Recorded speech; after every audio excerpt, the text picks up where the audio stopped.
Hello everyone and welcome to Sinful Gaming. I hope you're all doing well, I hope you're all staying safe, and most of all, I hope you're all fighting that war against the Grey.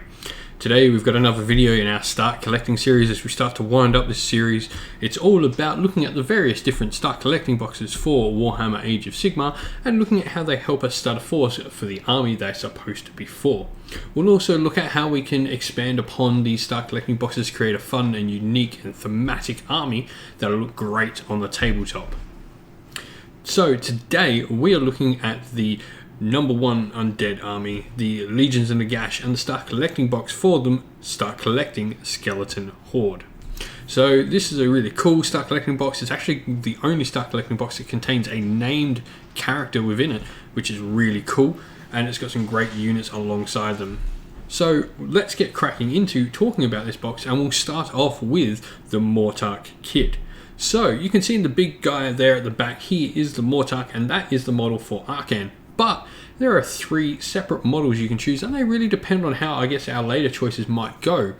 We've got three very different sort of characters here. Arcan is very spell orientated. Neferata is much more subterfuge and sort of buffing sort of piece, while Manfred is all about, he's much more combat orientated than the other two, but still has that little bit of subterfuge to him. I mean, they're cunning vampires, the other two. So Arcan is much more a lich, and the other two are vampires.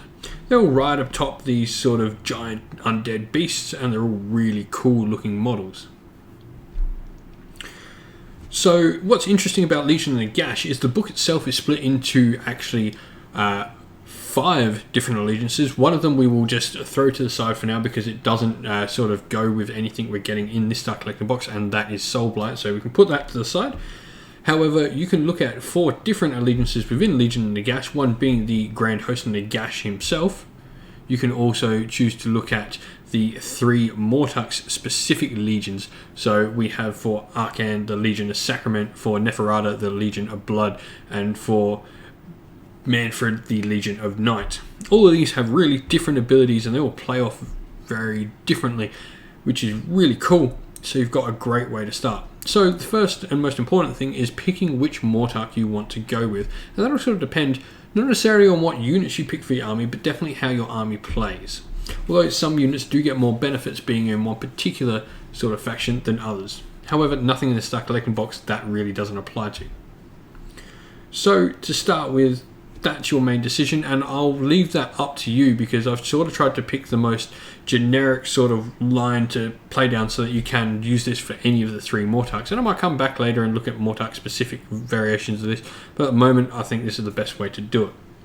So pick your Mortarch. It is personal preference. They've all got fantastic backstories behind them, and you can go look all them up and just have a read, and really I think that's what it's going to come down to for most people, picking the Mortarch that sort of connects with the most. For me personally, I'm a big fan of Manfred. I also do like Arcan quite a lot as well. It's worth noting too that if you've got something like an army like Ossiarch Bone Reapers as well, Arcan is the only one usable inside that allegiance. So if you're going for sort of death with like potentially Bone Reapers, Arcan would probably be the one I would build if you've got a Bone Reaper army as well. But let's look at the other units inside the box. We talked about the Mortarch kit enough. So we'll start with the foot troops, and they are just your death rattle skeleton warriors. You can arm them with swords or spears, and it really just depends on the unit size you're going for. They really don't matter. They actually can put out quite a lot of damage in large units, and when they get the correct sort of buffs on them, so they're not like completely useless as you would think skeletons would be. They can get quite a lot of attacks, just rank upon rank of undead hits you. Definitely if you're going to play with smaller units, swords are the way to go, but if you're going to play with big giant blobs, then spears are probably a more viable option. However, we'll look at the other unit as well, and they are Black Knights, and this one is actually a dual kit. You can also build it as the Nighthaunt unit, which can be taken in Legion of Nagash, known as Hexwraiths. Black Knights though are really cool, and they're just a really hard to shift unit because they've got a decent save. They've got 2 wounds each as cavalry, and they can actually punch out quite a bit of damage on the charge, as most cavalry do. They get a sort of buffs on the charge, giving them a bit more hitting power.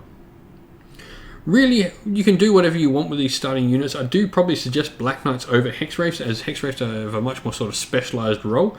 But expanding upon this box, like the options to potentially buy another one is really cool. You could buy this box multiple times and perhaps 3 times, get yourself one of each Mortarch, that way you can swap in and out, but you really don't need to. And if it's not saving you money, you're probably better off just buying the Skeleton Warriors and Black Knights to bolster up those units by themselves. You definitely want some decent sized blobs in your army, because Legion of Nagash plays sort of very grindy sort of game, so you want some bodies on the table. But after we've done this start collecting box and sort of got some more of the basic troops and potentially another Mortarch or 2, where do we go from there? Well, the next suggestion definitely is picking up a Necromancer. Legion of Nagash are really focused on their heroes, and they can sort of allow you to bring units back to the table, and even models back to the table. So definitely getting something like a Necromancer is fantastic. He's also got an amazing spell called Van How's Dance Macabre, which allows a unit to pile in and attack twice. This is great. The skeletons already have a load of attacks, and so you're just now compounding the weight of dice upon your opponent. To sort of go into something else a little different though, we've got the elite units for the Skeleton Horde, and that is Graveguard. Graveguard can be a truly fearsome unit on the tabletop. They pack out a lot of heat and just do so much damage. They're not quite as defensively optimized as, say, the actual Skeleton Warriors themselves, but what they lack in that, they definitely make up for in just pure offensive power. These guys can really take it to your opponent, and they do have some mortal wound potential as well, which is awesome. But where do we go after we've sort of got, like, I guess, skeletons? We want to expand into maybe some other undead. You got options like zombies, and you can take some things like Morghasts and stuff within the army, but definitely somewhere I think is cool to expand upon is Blood Knights and the Soul Blight range, vampires. I mean, especially if you've got Neferata or Manfred leading your army, you're going to want more vampires, and you can get vampire heroes. You can also get units of vampires on steeds known as Blood Knights, which are just amazing cavalry units. They just pack such a punch. It's unbelievable how amazing they are. And you can also take these sort of mutant abhorrent vampires known as Vargheists, which are sort of giant mutated over masculine vampiric beasts. They're so cool, and they do pack out quite a bit of damage themselves as well. Vampires generally are that much better. These are not just elite troops, but these are elite troops. The last sort of thing I want to look at before we get into looking at something a little bit special is the Nighthaunt range. So when Soul Wars came out, some of the units available to Nighthaunt are allowed to be taken inside Legion of Nagash. Most famously, most people will remember the time of Grimghast Reapers in Legion of Nagash dominating tabletops. They are definitely an option. You can also take other units that appeared in the Soul Wars box, like the Knight of Shrouds, Chain Rasp Horde, and even Glaive Stalkers. So there's definitely some units you can take there from the Nighthaunt range to add into your Legion of Nagash, which will really just give you something different to play around with. And it's worth noting that many of these units are summonable, meaning you can bring them back with grave sites and also give them Van How's Dance Macabre and let them pile in and attack twice from that Necromancer. Of course, though, the last thing I wanted to talk about, Legion of Nagash came out in a time when we didn't have terrain and endless spells. However, we do have one of the best wizards in the game to be able to take, and this sort of unlocks the other allegiance for us, the Grand Host of Nagash, and that is, of course, I'm talking about the God of Death himself, Nagash. If you're playing Legion of Nagash, eventually you're going to want to pick up the giant centerpiece for your army, that is Nagash himself. He is an absolutely phenomenal spellcaster, almost unrivaled in the game. You're having to go to like the top casters in the game to even be able to, I guess, compete with this guy. He just has so much magical potential, and he's got an amazing spell which is just so much fun, called Hand of Dust. You effectively hold a dice in your two hands and then get your opponent to pick one of the hands, and if it doesn't have the dice in it, remove the model he targeted with it. This goes great in conjunction with things like Umbral Spell Portal, and I'm sure much more competitive focused channels will sort of tell you more about that, but it's really a lot of great fun.